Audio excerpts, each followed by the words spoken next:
Hey, shalom, shalom, brothers. His brother Kamama Har here, back at it again.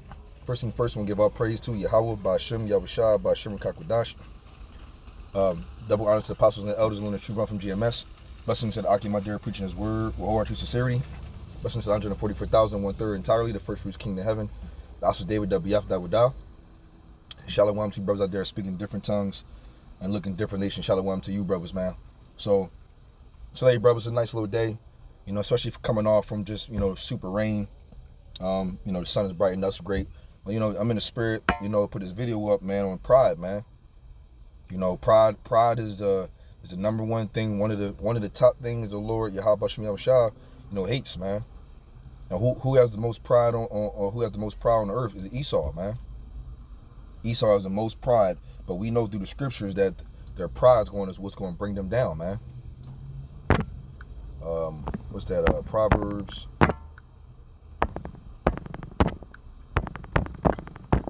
what's that? 18:16, I believe that is. 16:18.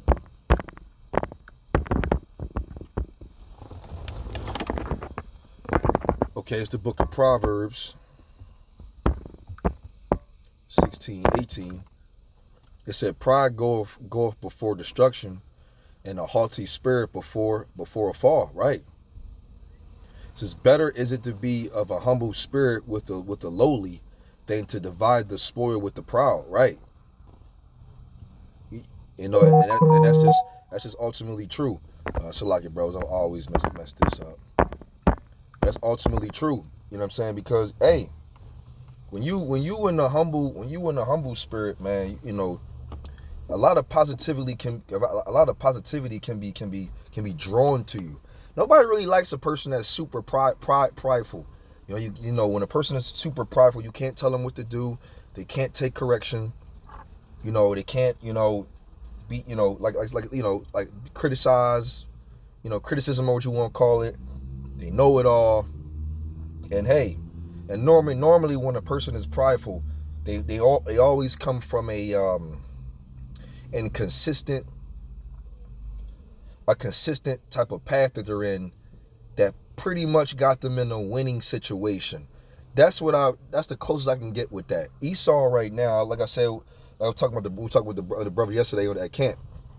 How Esau is so prideful because they're in a winning situation.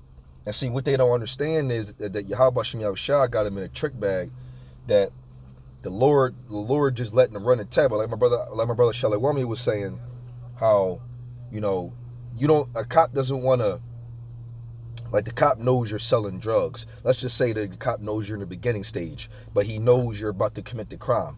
And then you actually do sell drugs. He's not going to necessarily cuff you right then. He's going to let you build up a super case and a super track record of a lot of crime that you've been doing and let it build up so he can have a bigger case to bring you down on. Because if a cop was to, condemn you on that one thing, you probably get a little slap on the wrist maybe or whatever. But if you can't keep on continuing, the effery, eventually all you have done is going to add up into a nice little jail sentence. And that's ultimately what they want to do.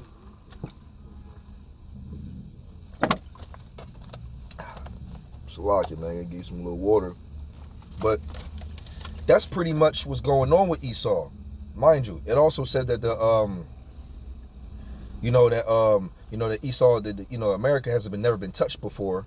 So that's why they call it the daughter virgin of Babylon, because it's a virgin because it's never been penetrated by a foreign land. Now, if you can rock out for so many years and not be touched at all, what does that ultimately create? High in pride and high in what you call an ego, where a person's head will get super big. Now, if you were a smart guy like a boxer, and you can maintain control being 50-0, 60-0, and that's pretty ingenious. I mean, that's pretty talented in the mind.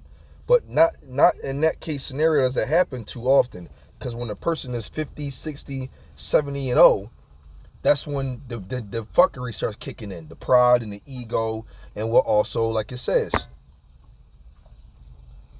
Proverbs 16:18 again, it says, "Pride goeth before destruction," right? Because when you're a prideful person, ultimately your actions and your mind state and what you say tend to get you in some trouble, right? And all haughty spirit before a fall, right? Better is it to be of a humble spirit with the lowly than to divide the spoil with the proud, right? Because the lowly are more respected. Their sympathy and mercy on humble people. For a person to be very humble, people go really soft and gentle with them in a positive way. Humble people end up getting shot and beat up, and I'm tired of this motherfucker, man. All this pride you got, and pride can also make you make a really detrimental decision. That's also another thing. See, sometimes, like Esau can't drop his pride and allow positivity to go on. Why? Well, it's because they're not set up that way anyway. They're set up to be a high ego pride situation. And the Lord got them in a trick bag because he allowed them to go forth with their pride just for them to build themselves up so he could ultimately bring them down. And one of the first ways he's bringing them down by his men, due to the mouth of the prophets, man. Through Yahawashi.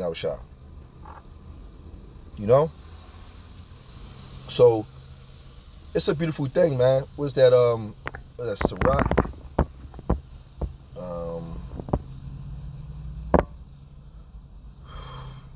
I'm gonna say 10. Right. It says I'm gonna read 8. Because of I'm gonna start at 7. I'm gonna start at 7. It says Sirach 10 and 7 starting off. It says, pride is hateful before Yahawashi and man, and by both doeth one commit iniquity. You see that? So, the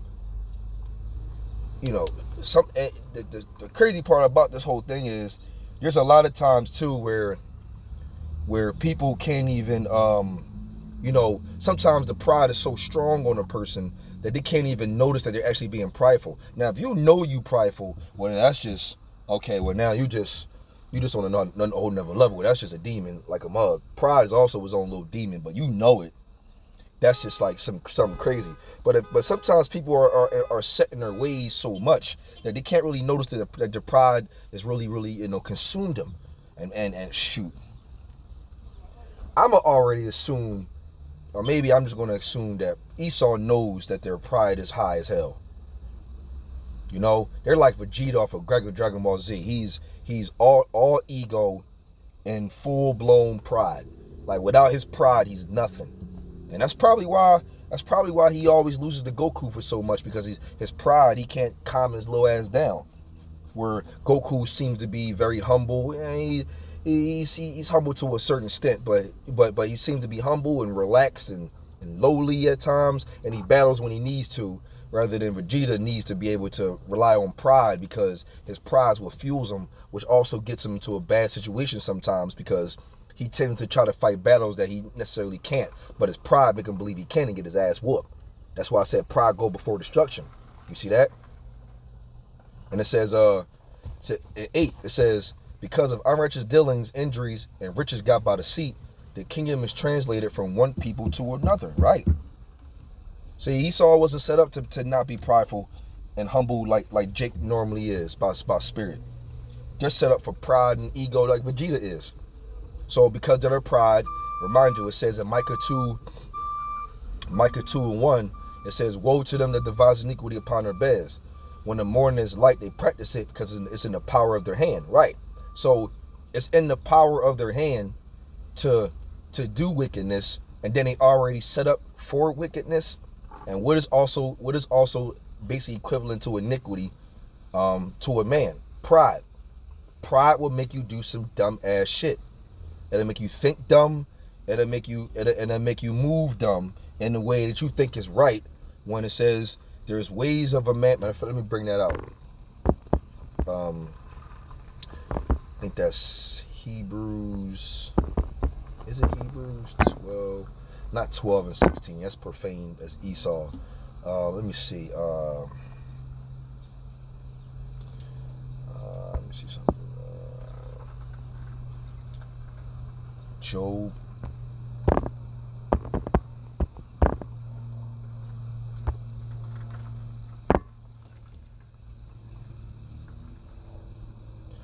Deceiver is here. So it got to be Proverbs.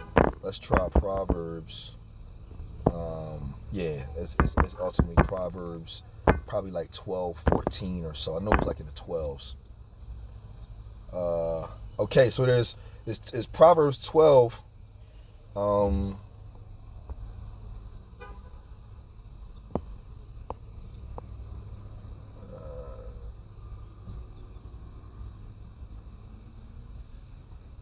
Let's see, 14. Okay, so this Proverbs 12 and 12 and 14, 12. It says, there is a way which seemeth right unto a man, but the end thereof are the ways of death. That's Esau all day. Now, our 2/3 of our people also are in that trick bag because they're following the ways of Esau, which also puts a lot of pride on our people, because our people are stuck up, rebellious, don't want to be told nothing, can't take correction. What does that sound like? Right. Pride, ego, and everything like that will bring it forth destruction when you in that pride. And Esau, man, they in a trick bag, man. They think they can rule everything. They got embassies everywhere. Why? Because they are the Don Daughters of the earth right now. When you're the king of something, or you're dominating on top of something, you move and think a certain way. Like righteously, you know what I mean? Like in the kingdom, hey, it's going to be a righteous pride at that point, because we are going to be kings in righteousness, and we are going to have a high pride. But we're going to have pride. We're going to have pride in the glory of Yahawashi. You know, that having pride in Yahawashi is okay to do.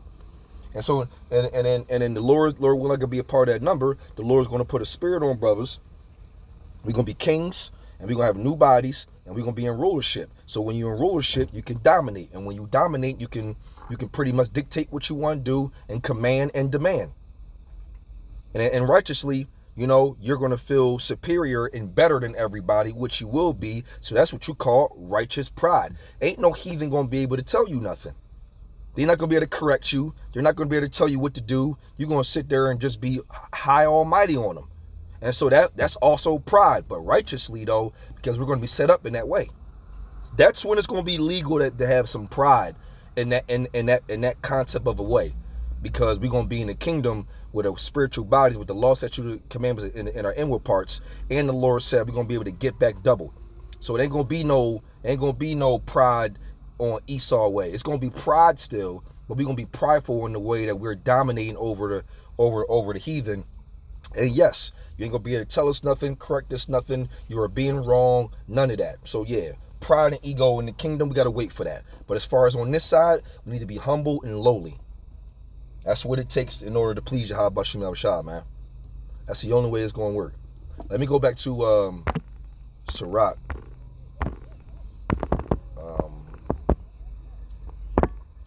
Sirach 10, and let me go at 9. It says, why is earth and ashes proud? Right. Yo, this flesh we in, man, this flesh ain't shit, man. It ain't nothing but terrestrial. It's wicked and it's base level. You know? And the Lord, like, why is earth and ashes proud? There is not a more wicked thing than a covetous man, for such and one setteth his own soul to sale, because while he liveth he casteth away his bowels, man. You see that? There is not a more wicked thing than a covetous man, right? Micah 2:2. It says, and they covet fields, right? And take them by violence, and houses, and take them away. So they oppress a man in his house, even the man in his heritage, man. Convey, there you go again. They convey field. They're a people of high covetousness, man. They rape, rob, and pillage everything because they have nothing for themselves. So everything they have is stolen. That's why it says injuries, riches got by deceit. The kingdom is translated from one people to another. That's that pride, man. That pride Esau got them in a high trick bag. Matter of fact, they pride so crazy. Matter of fact, what it would say in Psalms, the 2nd chapter. Yo. I brought this up before. but this is very appropriate for now. Psalms 2:1. It says, why do the heathen rage and imagine a vain thing? Right, the New World Order, the unrighteous decrees, stopping prophecies, trying to be like the Most High, reinvent their birthright. Like, it's vain, man. They need to stop. But hey, that's the pride they're in allows them to move that way and believe that they can do the things that they think they can do because of that goddamn pride. It says the kings of the earth set themselves and the rulers to take counsel together against Yahawashi, against his anointed, saying, let us break their bands asunder and cast away their cords from us. This is what the Lord doing. He that sitteth in the heavens shall laugh. Yahawashi shall have them in derision. You see that? Like, it's no way in the world. But Esau really believes that. Break their bands asunder.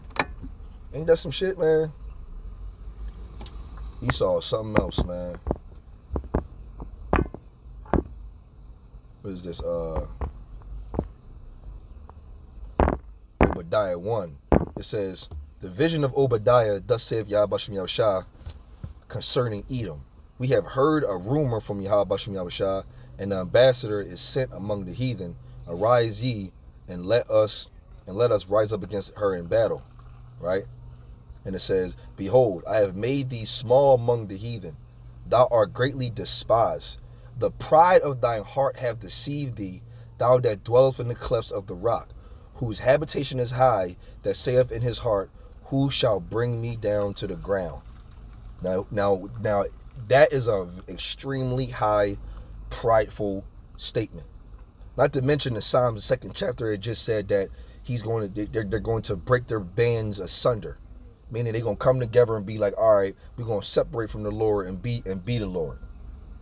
And then the ones in the Lord in heaven shall what? Laugh. That's ridiculous. There's no way you can get out of or anywhere around from the Lord. Like what it says in let me read 4. Though thou exalt thyself as the eagle, and though thou set thyself among the stars, thence will I bring thee down, saith Yahawashi. Right? You see that? And right here, this is what Esau and the trick bag about. This is what they don't understand. And they need to understand quickly. But they will. They will. It says, see now that I am. See now that I, even I, am he. And there is no power with me. I kill, I make alive, I wound, I heal. Neither is there any that can deliver out of my hand. Let's say that last part again. Neither is there any that can deliver out of my hand. So it ain't going to be no break no bands asunder. Do what you want to do. Remind you can only go but so far. And when it said in the book of Psalms, they also, their pride has them believe in this. This is what pride does. It says, their inward thought is that their houses shall continue forever, and their dwelling places to all generations. They call their lands after their own names. See that?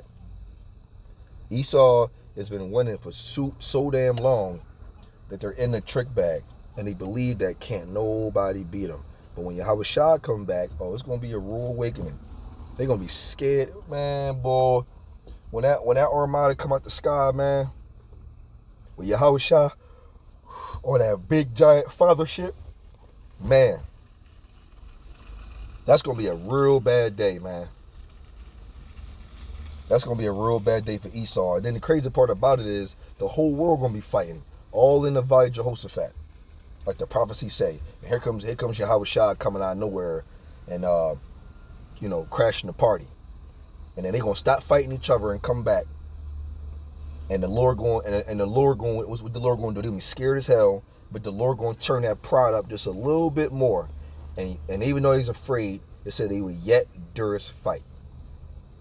Why? Their pride saw Esau. They got weapons, so they believe they can win. But the Lord going to turn that pride up even more and make them fight, so Yahawashi can get rid of their asses all in one flop. That's prophecy, and that's how it's going to go. It's a beautiful thing. You know what I mean? And my last precept on their pride. Like I like to go into the undefeated mindset. That's what it is. O daughter virgin of Babylon, right? See, the problem is this. Here's the problem. Ecclesiastes 3:15, I believe is what it is.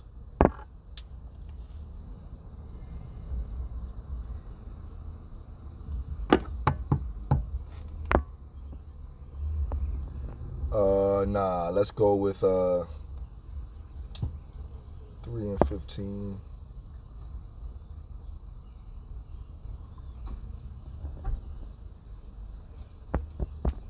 Let's try 8:11. It's Ecclesiastes 8:11. Because sentence against an evil work is not executed speedily, therefore the heart of the sons of men is fully set in them to do evil. And that right there will create pride. If you think you can get away with something, if you can continuously keep on sinning, if you think ain't nothing gonna happen, like 2 Peter the 3rd chapter said, as the fathers have fell asleep. That's what people think. People think that wickedness is being looked off, like swept under the rug or whatever. That wickedness can continue, but they're in a trick bag, because right here in 3:15 it says that which have been is now, and that which is to be have already been, and Yahawashi requireth that which is past. Remember, prophecies and everything is a time frame for everything. There's a set point in time for everything. And even though Esau's rulership and her pride, remember Job 14:5 say that there is a bound that he can't pass. So we at the end, brothers. Esau's rulership is coming to an end. We only have a short amount of time to be dealing with this goddamn pride, their unrighteous decrees, thinking they can be like the Most High. That's what he says. And Esau in a trick bag. But in reality, man, you got the transhumanism and all the different scientists. Hey, listen, man, they're gonna try to figure this thing out. But by the time they figure it out, which they probably already have to, it's gonna be too late, because while they working on some bullshit, we're gonna already be in a whole different makeup and a whole different body where they can't even figure out. So it's like, damn, they did all that for nothing to try to figure out the genome. And there's something even better. It's crazy, man. But this pride that we is consumed in, that we're in, and we got to deal with, it's just afflictions for now, but it soon will be dealt with in the spirit of power. Yahawashi and his stupid ass pride. I brought this out as edifying to you, brothers. I'm gonna give all praise and honor and glory to Yahawah, Bahasham, Yahawashi, Bahasham, and qadash. Yahawah, he is to be, exists, Bahasham, the name, and the only begotten Son, the Lord and Savior. Yahawashi, Bahasham, the name, and the Holy Spirit of qadash. Double honors to the apostles and elders learning truth of GMS. Blessings to the Aki, there preaching his word with heart to sincerity. Blessings to 144,000, 1/3 entirely, the first fruits kingdom heaven. The house of David, Yahawashi. And shalom to you brothers out there speaking different tongues and looking different nations. Shalom to you brothers.